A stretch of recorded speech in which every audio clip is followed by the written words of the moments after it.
Last season, we had a problem everywhere at some point. Okay. We had a problem at the goalkeeping department, the defense, the midfield. With Petrovic like this, he's good. But then Petrovic is not Chelsea number one goalkeeper star. That kind of He's too standard. young. Yeah.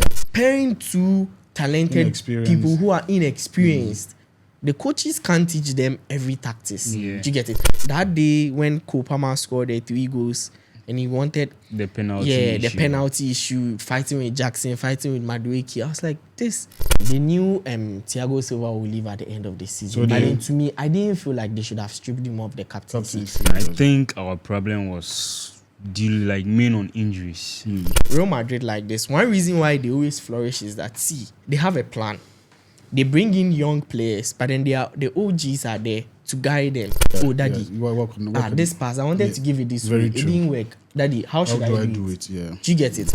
So I actually feel like this problem is still going to continue. So I'm prepared. Next season, I'm prepared to see coming to Chelsea. He's not the type of striker we need at the moment. Okay, tribe mates, welcome to another exciting episode of the Blue Podcast. And as you know, anytime we are here to give you amazing content about the best club in the world, the most important club in the world, Chelsea FC. And I'm super excited to have my usual panel in the studio. We have Chelsea Code. And we also have my man Didier. Myself, Chelsea Prince. We are super excited to be here as usual. And guys, I mean, we keep thanking you every time because you're also doing an amazing job. The subscriptions are coming. We have a target of 50K before the end of the year. So let's hit it. By the end of this month, we have to get to 10K. And I mean, it's looking promising. And I know you guys will do that for us. Thank you very much. We appreciate you. And also, keep liking the videos, keep sharing as well. All right, guys. Today the last episode we spoke about why Karim Adeyemi and some other players were not really, or some other signings were not really necessary. This time around, I want us to have a holistic look of the Chelsea team itself. What is our main problem, or what was our biggest problems last season, and how are we going to solve those problems? So we can first talk about the problems, and then we look at the solutions to those problems. Okay, so to me, last season we had a problem everywhere at some point. Okay. We had a problem at the goalkeeping department, the defense, the midfield, and the attacking phase. It wasn't all at the same time. Yeah. Yes. There's a time this component will be good, this component will be bad, this component will be good, this component Would be bad, yeah. So the goalkeeping departments like this, it was not all that okay, but it was a bit shaky in the beginning. Fine, fair enough. But the defense, starting the season, the defense was very porous. Very, very porous. Balls were just entering inside anyhow. Then later on in the season, around getting to the first half, the midfield, we had a problem. We didn't know their cohesion very well. Caisedo, Enzo, and Gallagher.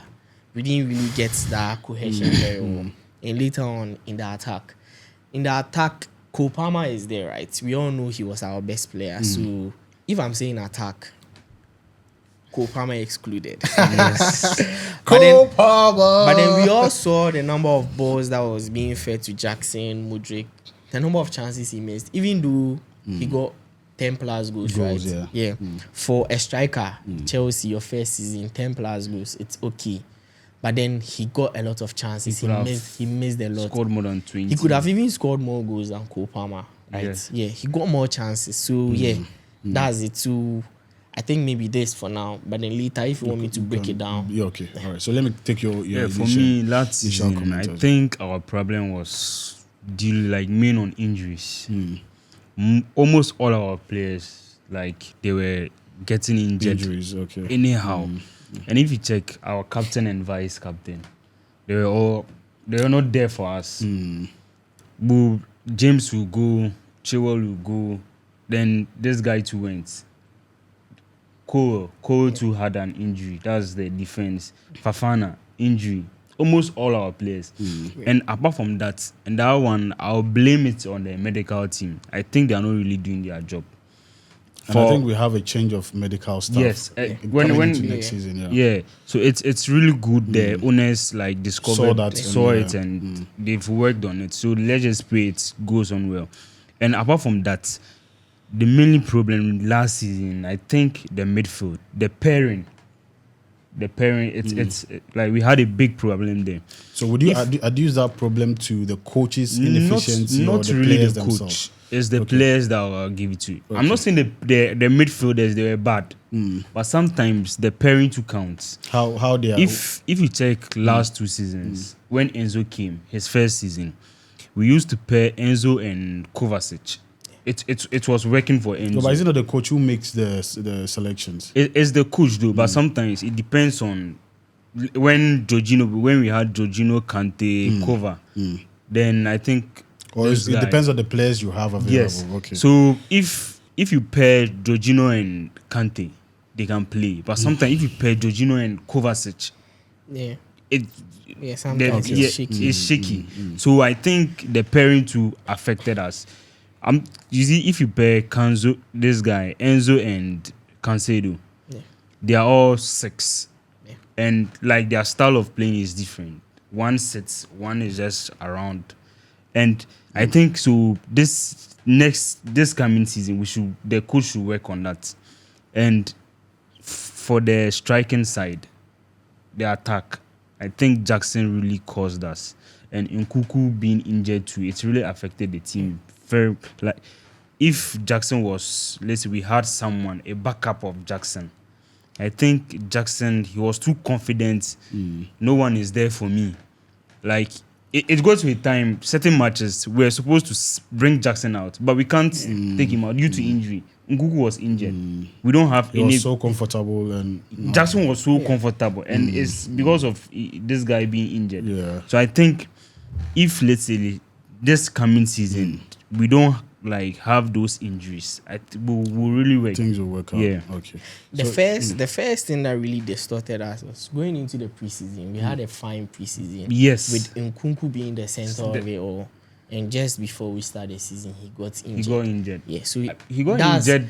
I think that was the last match for preseason. Yeah, that was preseason. When so he got injured. Coming into the season, Poch had to now bring in a new style. So first of all, that's where he started struggling. Yeah. And also you go into preseason and playing Chilwell well and everything. We come into the season and you're giving him a different role, hugging the line at the left flanks. That wasn't the role he was playing in preseason. But I think Poch preseason tactics was different from the main. Yes, that's what I'm saying. Because from the preseason, we could see that Nkuku was the center of it all. But then coming into without him, he had to change the whole thing. He had limited time to change. Yeah. And the pairing you are talking about too, I feel like that was also a big problem because we didn't have any experienced person in there. We have Enzo. Enzo is very good. We all know Enzo, World Cup Enzo. He's very good. But then Enzo alone can't do everything. He needs that experience. He's still maturing in the game. We have Caisedo. He's also good, but then he needs that experience. So pairing two talented people who are inexperienced, the coaches can't teach them every tactics. Do you get it? I always say this, Real Madrid like this. One reason why they always flourish is that, they have a plan. They bring in young players, but then the OGs are there to guide them. See Bellingham, we all know Bellingham. He was very good and all, but then he going into Real Madrid, having the likes of Cruz and Modric there, training with them. We all consider he has improved upon his on his technique. Do you get it? Chelsea, we didn't have anyone to help the boys improve on their technique. I feel that, even the fact that you have people who are bigger than you, it makes you feel that, you are not there yet. You are not there yet. Because training, you are not there yet. Training Enzo, Caicedo, you are very good. But then you have the likes of Modric and Cruz, you are training with them. You wouldn't see yourself there. You would actually go and see them. Oh, Daddy, this pass, I wanted to give it this way. It didn't work. Daddy, how should I do it? Yeah. Do you get it? That's why Real Madrid like this. They bring in the young boys in the midfield. They all go there and they still flourish. Why? Because they have the experienced people to help them. Camavinga is flourishing. Tchouaméni is flourishing. Bellingham is flourishing. Everyone there is flourishing. Even Ceballos, we know he dipped out of form. I didn't see him last season. He was rising up. He's training with the likes of these people. So that was our problem. I actually felt like, fine, we wanted the OGs to leave, but then at least we should have kept one to help them. Kante Like this. Kante fine. N'Golo Kante. Kante, because of injuries, that's why he was inconsistent. Yeah. But then currently, you've seen him. He's See crazy. see what he's doing. So that's why he's out of, Somebody like Kante, like we should like from experience, we should know the caliber of player he is. just And I think we should not have let injuries him was go worrying him. that So easy. Yeah. if you were making You know. Jorginho, Kovacic go fine, but then Kante- you should have Kante, made one remain. like hardworking guy. Hardworking. So see that's why- see what he that's- was doing. See what he's doing at the Euros The right Euros, now. yeah. Crazy. If he's the Euros, he's even complimenting Chouameni. Yeah, making yeah. Chouameni have a good Look- tournament. yeah, look good, yeah. So if he was at Chelsea, Enzo and Caicedo would have also been- be would have done very flourishing. well, Yeah. yeah. And we have the likes of Gallagher like this. Gallagher is good off the ball, but on the ball, he's very bad. Off the ball, very good, but off the ball, very bad. It's like the way Chelsea was playing this season is like the players are all experimenting. And but then we are playing for the points. We are not playing just to for just experimenting try, or training. We are not playing as if there's a tournament next year, so let's train them. But then we are playing for the points. Yeah. So that was our problem too. Yeah, lack of experienced people to help us. And that one, I think I'll blame the owners. The owners. But don't you see that problem still repeating itself because we still don't. That's why that's my biggest problem right now. Prince. I actually feel like no matter what, all the signings you are doing, try and bring in one Get an experienced player. One Use Bill Hall like this. We've seen him in Premier League before. He was with Leicester before. Yes, before they went got to- relegated and all. Yeah, he was good and all. But coming in from Championship, we can't say because he has won the Championship, so he's EPL standard. He's still not EPL standard yet, but then he's good. So I actually feel like this problem is still going to continue. So I'm prepared. Next season, I'm prepared to see that thing happening. See, here was the case when Enzo got hurt. We're pairing Caicedo and Gallagher. They're 6 and 8. Yeah. Caicedo was actually enjoying the ball. He was, because off the ball, Gallagher was working for him. Then Yes. on the ball, he was, because Caicedo, I see people having these arguments that he can't play box to box. He can. At Ecuador, he plays box to box. Sometimes he even plays the number 10. So he can. So with Enzo being there, Enzo wouldn't sit for Caicedo to play the box to box. So I don't know. I felt like The pairing. I also felt like this thing in the dressing room, there was some small conflict. I actually realized that thing a lot that day when Kopama scored the 3 goals and he wanted the penalty. the penalty issue, fighting with Jackson, fighting with Madueke. I was like, this, you should all know that okay, he plays. So why should there be a fight or something? So I actually feel like they are all trying to prove themselves. So sometimes it makes them play a bit selfish and all. Childish. But then You see, childish. Let me put it childish. You see that issue Coded is talking about. That was, I think, last 3 seasons. Chelsea were playing with, I think we had 2 penalties. Jorginho scored the first penalty. He was the penalty taker. Yeah. So Chelsea had another penalty, and our striker, that was Abraham. Yeah. Abraham went to take the ball. The captain then, Asluqueta collected the ball. He went to give the ball to the penalty taker. Yeah. So do you get it? So I think last season, indiscipline took counts. Yeah, I think you made mention of that the other like time. the players, they were not disciplined. Right from day one. Don't you think it's also because there's no that leadership? Right from day one. Right yeah. from day one, I get what they were doing. They knew Thiago Silva will leave at the end of the season. But then to me, I didn't feel like they should have stripped him of the captaincy. Yeah. He should have been the captain. So then Reece James. he left. See, you learn. Being a captain, being a leader, we learn. Before growing up, we've taken leadership roles before. Yeah. We have it's a learning process. We have predecessors. Like you learn from them. You get it. So you just don't get up and give it. Do you see Thiago Silva was like nonchalant. He doesn't care. He doesn't care. When Reece James and Chilwell were not around, they wanted to give him the captain. He didn't take. Yeah. He didn't want it. You've not given him because he didn't give him that. He didn't give him that respect. respect. He's still there. He has been one of the best captains in the world. Age-wise, he's older than a lot of them. So what is wrong with just one season letting him be the captain, Reece James being the assistant, while they even learning from him? All of these things wouldn't have happened if you actually had. You can actually know that in the dressing room, this guy will be your next captain. You see, from what you start saying, learning from Aspliqueta something, he went to take the ball. You know, that incident between the Cole Palmer and how do you call it, Jackson and Madueke. Gallagher was the one who went to pick the ball. Even when Gallagher was picking the ball, he was rushing. It's as if he was fighting with them. But then with the captain, he can just stretch your hands. You just give the ball to him. It's like they don't even give him that respect. Do you get it? You don't even give him that respect. But that was also another problem. But do you think with a lot of people see Enzo Maresca as a disciplinarian? Do you think like him coming on board, some of these things are going to change? Yeah, do you think he's going to bring the solution? I think some of them are going to change. Okay. Yeah, I think because this guy like this, Ishaku like this, we heard about some like Sporting, the manager was like he's a bit lazy and all, but then he came to Leicester, had a brilliant season. So it means something. Help? Something. The coaches happened. help. So I feel like he would help us. Yeah. What do you want to add? For me, if our new coach finds right, like every day Chelsea they post videos like training videos, and if you see how like he coaches them in the training, he's vocal. Poch is one of those cool guys. Like if he's going to address an issue, let's just take it last season, the players will go and mess up. Poch will come to the press conference, defend them. Like, do you get it? I don't think Maresca would be someone like that. Even the training ground, you could see how he was shouting on the players, do this, do that. So I think those indisciplined things to work on.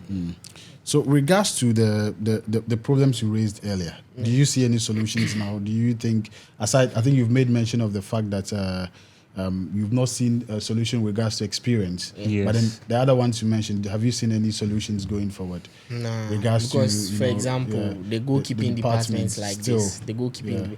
This guy too is coming back. Kepa is coming back. Kepa is back. No, Kepa, I'm hearing Madrid and Madrid still, because Lunin might leave. He's saying, I just read something, was it 2 days ago? He said Courtois is world best. He's very good, but then I want to play. Do you get it? So it means, meaning he wants to he wishes he can stay, but then he wants to play. He feels like he has reached his peak. He has to play. So I feel like if he leaves, Madrid will come back for Kepa. I'm sure Kepa will go back. So with Petrovic like this, he's good. But then Petrovic is not Chelsea number one goalkeeper star. That kind of standard. Sanchez too came and really disappointed us. He really disappointed us. So Enzo is actually saying he's going to start with him. Yeah, that was what I think. But then to me, I feel like so it means we need a reliable pair I think of sometimes to Chelsea we don't really give like chance. Okay. Let's use Mendy for an example. Mendy's first season he was good. Second season he was very good. Was bad. After that, the third season they didn't give him any chance again. They sold him. Yeah. And that's why I'm actually proud about with Man United. What's happening with this guy? Harry Maguire. No, the keeper. What's his name? Onana. Yeah. Like he has really had a very bad season, but he keeps being the number one over and over again. Yeah. Because they know that he like what he can do. You get it. And sometimes it's not just the goalkeeper. There are a lot of factors that constitute to his performance. I think let's say Sanchez. Let's just pretend that last season was bad. We hope and wish this coming season he will be able to perform. Okay. Yeah, like what you are saying is good. So let's try him out from the beginning. If he fades out again, and maybe during the January transfer. Yeah, then we'll just get someone. Okay, So I think I'll agree with you for now. We can hold on. With the keeper. Yeah. Okay. All right. So any other solutions you are looking at? The defense. Do you think, with regards to this same experience thing, because there are a lot of people who say we need Victor Osimhen, some people say we don't need him. Do you think Victor Osimhen is that experience to come in at the Victor Osimhen? No. When he comes to Chelsea, he wouldn't flourish. He wouldn't. Okay. Yes. You can ask me why. No. Osimhen is those kind of strikers, the poaching type. He's the poaching type of strikers. And here's the case: Chelsea, our wingers, they don't, apart from Cole Palmer, don't feed him the ball. So he will come there and at the end of the season, he might not even get up to 10 goals. But then if you go to like other teams, like I don't want to mention names and hide them. If you go to other teams that have good and hardworking wingers who would actually feed him the balls. Okay, let me just chip in. A team like us now. He's our African brother. So I'm just giving him this apple. A team like us now would rather fit him rather than Chelsea. Okay. Yeah. So coming to Chelsea, he's not the type of striker we need at the moment. So Okay. For me, Victor Osimhen, I don't even want him to come. I don't Why? believe that guy. Why? After that Napoli, like that, I think that season is One going season to be wonder. his best season. I don't think he'll get a season more than that. Oh, really? And if you are coming from the Italian league to Premier League, it will be very difficult for you. And the style of play he plays, Chelsea, we don't create like that. Yeah, we don't play like So that. I don't think we really need it. We should go for someone who can fit into our system. Yes. Okay. All right. So, guys, I think we are done on this. Thank you very much for the insightful conversations. And guys, keep subscribing. We are moving gradually. The subscriptions are coming. Our target is 10K by the end of this month, and hopefully we will get there. Thank you very much, and make sure you leave us a comment and also subscribe and like the video. Until the next episode, my name is Prince. I'm done. Peace. We out.